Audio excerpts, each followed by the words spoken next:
Okay, so we've done our inking. The next up is something called blocking in. And I'm going to let you know from now, it can sometimes be a little bit tedious, but you may remember me saying one of the most important things you need to learn how to do with digital art is to learn how to control the brush strokes. Well, right here, you're going to find out an absolutely major way to do that. So let's get started. Let's take a look at our layers panel. I'm going to need a new layer for this. So come to our plus sign, tap there. I'm going to rest my finger or my pen on that layer 3, anywhere in that blue area, until, see that, how it lifts up a little bit? Then I can drag it so that this layer is lying underneath the ink layer. Take a look at that layer panel. The ink layer is at the top, the sketch layer is at the bottom, and any solid marks on a layer above will cover up anything below. And that is also the order of visibility. The sketch layer gets covered up by whatever is on layer 3, and layer 3 is going to get covered up by whatever is on the ink layer. Now, I don't like that layer 3, so I don't like the name, so let's name this to Block 1, because sometimes, depending on how complicated your painting is, you might have more than one block layer.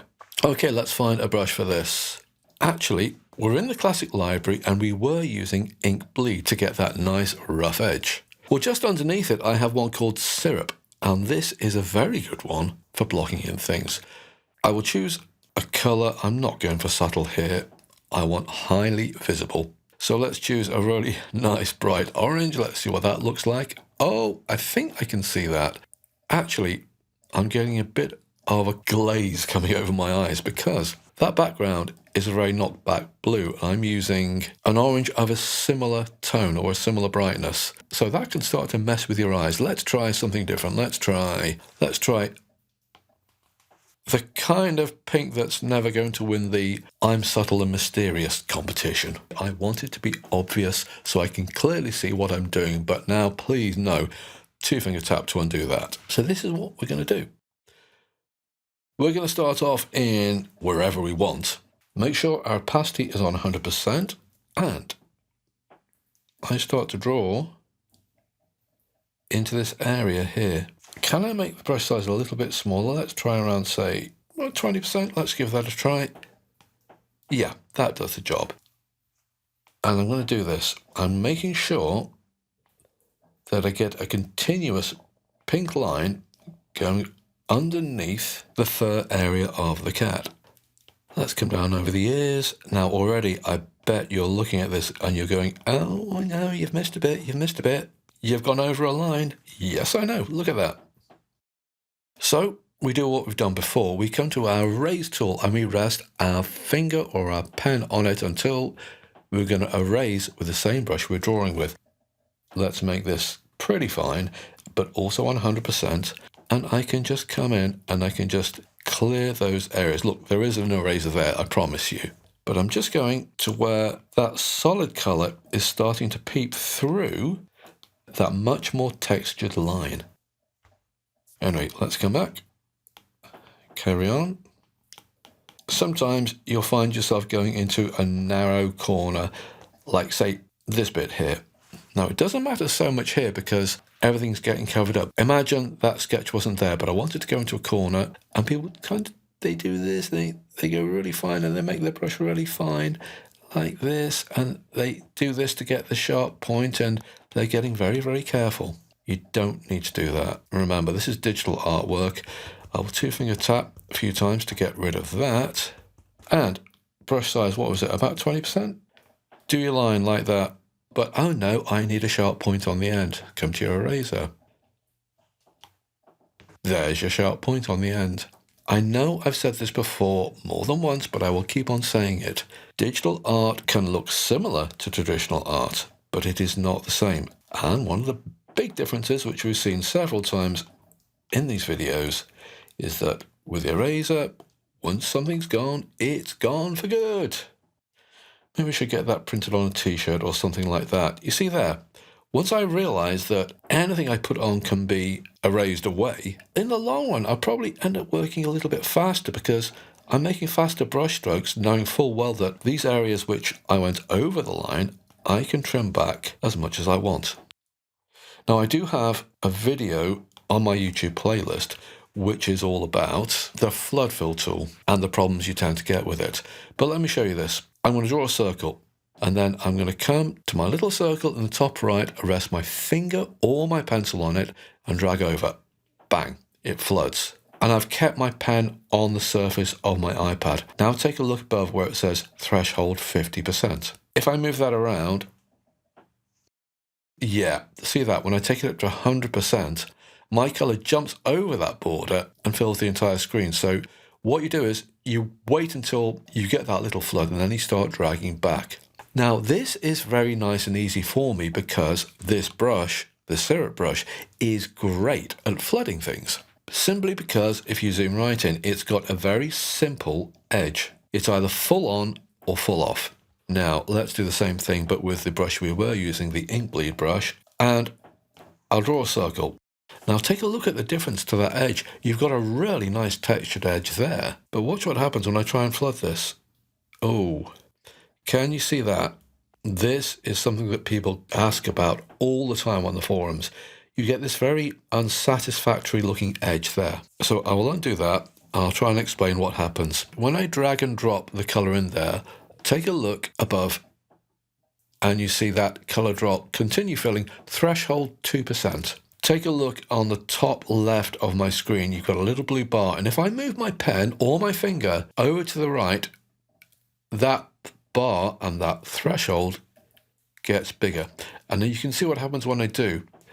My flooding is getting a lot happier about which bits of that inside area it wants to flood. Look, if I take it right the way down to like 1%, my flood tool is being very fussy. It's saying, oh, no, sorry, I can see 1 or 2 little stray pixels just around the inside of that circle. I'm not going there. But the more you slide your slider over to the right, the happier it gets about what it chooses to flood. But the downside to that, look, if I do another one here, everything gets flooded. Threshold on 0, it'll work, but you get that halo effect. Once I start sliding to get more of a halo, it floods everything. So you're in a bit of a no-win situation. Now what happened there as well, see that? There was kind of a gap there. You can just see, if you look very carefully, there's some very, very pale pixels there. Just enough to contain that flood if the tolerance is set way low. So the flood fill tool can be very useful, but the rules are, when you're filling in areas, use a very simple brush like syrup because it has a very untextured edge. When you're drawing out an area like this, be sure you don't leave a gap. If you leave a gap there, all the paint will flood out of that gap. If you wanted to have an area which has a nice textured border like that ink border, you do your area like this, you flood it, then you come to your nice brush like your ink bleed and you come just around the outside and add your texture that way. That way you get fast, efficient flooding and you also get that textured edge that you want. So, best of both worlds. All right, let's move on from that. I will come to my erase tool. Syrup is selected. Let's make it nice and big. And there we go. Get rid of that. And, oh, look at this. I made a mistake. Because I was zoomed in, I saw this line, which is filling the screen, and thinking, oh, that's a border I need to take into account. But no, I don't. I'm going to cover this entire ear area, and I'm going to flood it. So I didn't need to do that. Right, let's make sure I got the right brush chosen. Syrup, and, oh, there's a little something that's going to catch me out. You see that tiny little gap I've got right there? That wouldn't get flooded. So make sure I colour that in now. And the rest of this, I think, well, I've explained most of the things I wanted to explain. So it's going to be a case of you watching me work, which, let's face it, is going to be a little bit boring if I'm not telling you anything new. But choose a pen with a hard edge. For now, you can change this colour to whatever you want afterwards. So don't be subtle. Get a bright, loud colour so you can see exactly what you're doing. If you go over areas slightly like I've done there, just come to the same pen, put it in erase mode, and oh, that's too big, isn't it? That's because I got rid of all those flooded circles, so make that as small as you like, and just gradually shave that area away. You're doing it on a layer which is underneath, in this case, my ink layer. If I was to do it the other way around, look, I'll rest my finger on there and drag it above. You get all these ugly edges and you're disguising that nice ink texture.